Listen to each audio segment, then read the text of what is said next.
So coming out of University of Nebraska, I ended up going to work for AT&T at a time they were deregulating. So it was a first ever company. It was a small company that grew into this, what we know today as a mammoth company.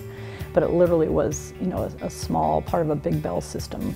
And so when I came in, I was an innovator along with others that created a first ever. We created a sales and marketing channel in the DC area for the Mid-Atlantic region.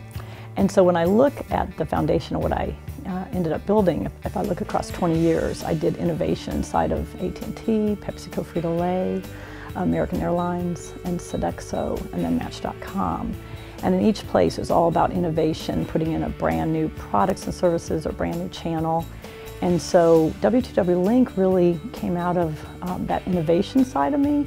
But in addition, I had ended up being a woman champion of helping men and women be mentored to accelerate in their careers, and hired a lot of really bright, capable people. And what I saw over time is that women, statistically, and the results were they weren't advancing at the same rates into director, VP level in a corporate setting. And at Match.com, we did a lot of need and attitudes around the digital needs of women, and they were different than the digital needs of men. And so my strategy and innovation side really saw a landscape which was that, like matchmaking went to dating online, like career services went to careers online, was a world that, with what I'd seen and tried to help women advance in their careers, was that if we could get the tools on digital, it would get to so many more women rather than to the few that the company might select to get an executive coach, or the few that might get put into a training program. I think that when I watch coaches help people and help me, and me then try to share from my perspectives, I think for women, they really are self-critical rather than self-analysis. If you look at really what goes on for a lot of women, they aren't really being, at many critical moments, analytical in terms of pros and cons, all the different viewpoints, right? It's often self-critical.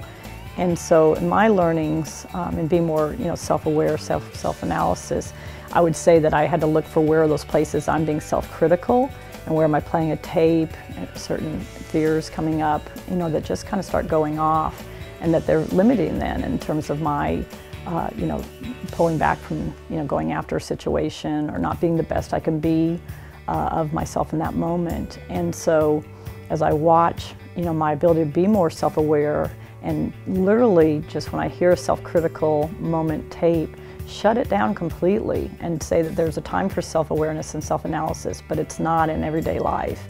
It's more in waves of, stepping back, looking at a situation, not so constant. I'm most inspired as an innovator and kind of always learning, always connecting with, getting an energy out of, a lot of moments. And so when I think back and think about, each of my parents in very different ways being formative to me, my mother, saying to me, you could do anything, which was, really instrumental coming out of Omaha, Nebraska, big family. And, I was the first to complete a college education out of, my direct family and my parents, and all of that those beliefs were there. But when I reflect today on really most inspiration, I have to say that when I look across the many years, that there's all those layers. My siblings, friendships, mentors, but that faithfully I believe in a higher order, and I believe in whatever, God, name, deity that people put on it. I think it's, we're all a real global place, and so it's looking above and looking outside. But for me, my belief system is that that's the most inspiration. And when I look at what I've been able to transform in my 40s and now into my 50s, it's, if I did it on what I thought I could do and what others thought I could do and on what I can control, I was limiting myself. And that when I really believed that there was a higher order and I just needed to, be in the moment and, approach, that purpose and let it all come together, I'm most inspired, and I most am able to, I think, create more in a purpose-driven sense. I really believe in leveraging both my strengths and my passions. And when I think of tools like Strength Finders, and there's a number of different ones that we can take to understand our strengths. And companies, I say, or even entrepreneurs, investors, will really know how to leverage our strengths. And it's important we know them and leverage them as well. But the reality is that if we then lay that next to passions, what gives me more energy? Which of my strengths when I'm using do I feel more energy, and then have more and more to give forward or to put to my purpose? And you put those strengths and the passions, usually some of the strengths you want to have and some of the strengths you don't want to leverage as much. And yet you may have, you know, a company or a position or a place you've ended up entrepreneurially that's really leveraging some of those strengths that aren't as passionate for you or aren't as linked to your energy flow.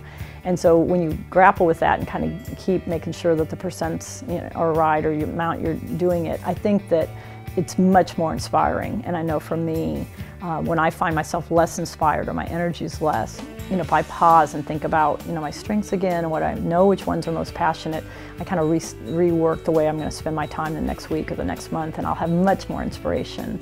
I think the best thing around balance is I do make sure across a week and a month I work on making sure I've got all the parts I've given time to. I'm nurturing myself, the way I eat, the way I work out, the way I spiritually, you know, connection. But the recovery time has been real important, because I definitely would have, you know, just keep pushing at things and kind of get myself down to empty too often.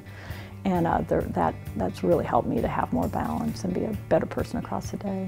I realize that is my, you know, my biggest passion, and I've prayed on a lot. I think it's one of my purposes, is to just, you know, just be around in all different ways around people maximizing. So that's what I believe my most passionate is. When I think of the power of women, you know, I think of the importance of women that have been blessed with more gifts or have more access to power or have more, you know, of DNA of power, putting that power of women to do something structurally to help so many other women be able to, you know, have, you know, the engagement life. And so when I think of the power of women, you know, I think of, you know, right now, what is our time to what we should be doing both in the U.S. and globally to make that kind of transformative change that I really would say, I look back in the 20s through the 60s, was really done. And then it caused words like, you know, some words feminist is considered negative, and, you know, things that always happen when you make really big progress, it has a backlash. So don't be fearful of that backlash, you know, is to go ahead and make the progress. So I think the power of women is sometimes the few doing more for the many. I'm Lisbeth McNabb, and I believe in the power of women.